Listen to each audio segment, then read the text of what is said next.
আজকেও আরেক দফায় হাদি হত্যার প্রতিবেদন পিছিয়ে গেছে। সরকারের মেয়াদ আছে কয়দিন? এই মাসে আছে আর 5-6 দিন, আর ওইখানে আছে 12 দিন, অর্থাৎ 17 দিন আছে এই সরকার। কোন রকমে এটারে যদি আরো 2টা দিন ঘুরানো যায়, এই সরকার সইরা যাবে, দায় ফালাবে বিএনপি সরকারের কাঁধে অথবা জামাতের কাঁধে যে বিচার তোমরা এবার যে এক করো। কারণ তাদের যেটা দরকার এটা হয়ে গেছে। হাদি হত্যার বিচারের প্রতিবেদন নিয়ে সাগররুনি কাণ্ড কি শুরু হয়ে গেল না? এত বড় একটা ঘটনা আপনি দেখেন, আর হাদির যে ভাই, হাদির যে পরিবার, তারা কি আসলে বিচার চায়? 1 কোটি টাকা নগদ পাইছে, ফ্ল্যাট পাইছে, এটা তার পরিবারের জন্য, বউ বাচ্চার জন্য দেওয়া হয়েছে। কিন্তু তার যে বড় ভাই আগাগোড়া প্রচন্ড লোভী, তার চেহারা দেখলে মনে হয় প্রচন্ড শিয়ালের মতন ধূর্ত প্রাণী। এমনকি গতকালকে তার একটা বক্তব্য দেখতেছিলাম, সে বলতেছে তার নিরাপত্তা ইস্যুতে তাকে যেন সরকার কোন দেশে পাঠাই দেয়, বিদেশে।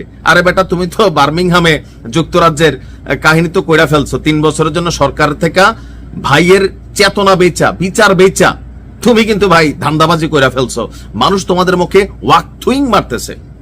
সর্বশেষ হাদির যে ছেলেটা, এই ছেলেটারও তার মার কাছ থেকে কায়রা নেওয়ার পরিকল্পনা। আপনি দেখেন কি পরিমাণ আগাগোড়া লোভী একটা মানুষ। কই থেকে আসছে এ? তারে কোনো সুযোগ সুবিধা দেওয়ার কোনো কারণ ছিল সরকারের? আমি বলছি যে যদি কোনো কিছু সুযোগ সুবিধা দেওয়া হয়, 100% যদি হাদির বাবা থাকে তিনি পাবেন, হাদির মা থাকে উনি পাবেন, হাদির স্ত্রী এবং হাদির সন্তানের জন্য কইরা ফেলেন। কিন্তু তারা কেন যুক্তরাজ্যে পাঠানো হলো? এখন দেখেন লন্ডনে যাওয়া নিয়ে আপনি দেখছেন তার বিরুদ্ধে পুরো বাংলাদেশ খেপছে। কেন? ভাই হত্যার বিচার বেচা দেওয়া একমাত্র প্রাণী হাদির বড় ভাই এই ওমর শরীফ। সে বলছে কি হাদির স্ত্রীকে রেখে তার যে একমাত্র সন্তান হাদির, এই ছেলেটাকে নিয়ে এসে যুক্তরাজ্যে যাইতে চায়। এ বিষয়ে তার বিরুদ্ধে পুরো বাংলাদেশ যখন খেপছে, সর্বশেষ কি বলা হয় যে আমরা দেখলাম যে তার ব্যাপারে আম্মার থেকে শুরু করে সবাই আপনার বলছে যে exactly this is a point. 11 মাসের শিশু ফিরনাসের দেখভাল দেখিয়ে শহীদ হাদির লাশের সর্বোচ্চ সুবিধা নিশ্চিত করতে চায় ফিরনাসের বড় চাচা। এটাও বলে দিল যে শহীদ উসমানের হাদির স্ত্রীকে রেখে দাও, সন্তানকে দাও। মানে শহীদ উসমান হাদির স্ত্রীর কোনো অনিরাপত্তা নাই, দুনিয়া একমাত্র অনিরাপত্তায় ভোগা হাদির বড় ভাই। সন্তানের নিরাপত্তা চেয়ে থানা জিডি করা হয়েছে, হইতে পারে। এখন আমার মনে হয় এই লোক নিজেই তার ভাতিজার ম্যানে টেনে ফেলতে পারে। ধান্দাবাজ দেখলেই মনে হয়।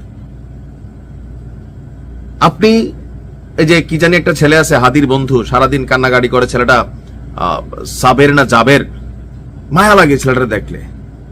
আর তার ভাই কি পরিমাণ লোভী। তা আপনি কার বিচার চাচ্ছেন? আমরা কার বিচার চাচ্ছি? সরকার কি আসলে এই বিচারটাকে নিশ্চিত করতে চাচ্ছে? 17 দিন ক্ষমতায় আছে, আজকেও বলা হইলো যে হাদির হত্যার প্রতিবেদন পিছাই গেছে। কেন ভাই? মানে কেন? এখন এটা সিস্টেম, এটা নিয়ে যত আলোচনা হবে ভেতর থেকে হয়তো অনেক কিছু আসবে। এটাতে হয়তো কেসু খুললে সাপও বেরোতে পারে। হাদিকে কারা মারলো?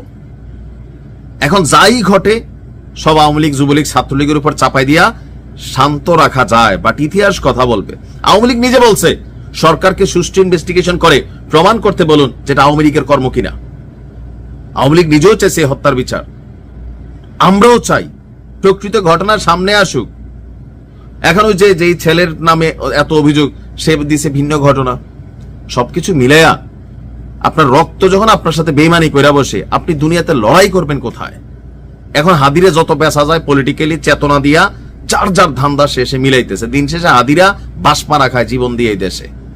আল্লাহ তারে হেফাজত করুক তার বাচ্চাটারে।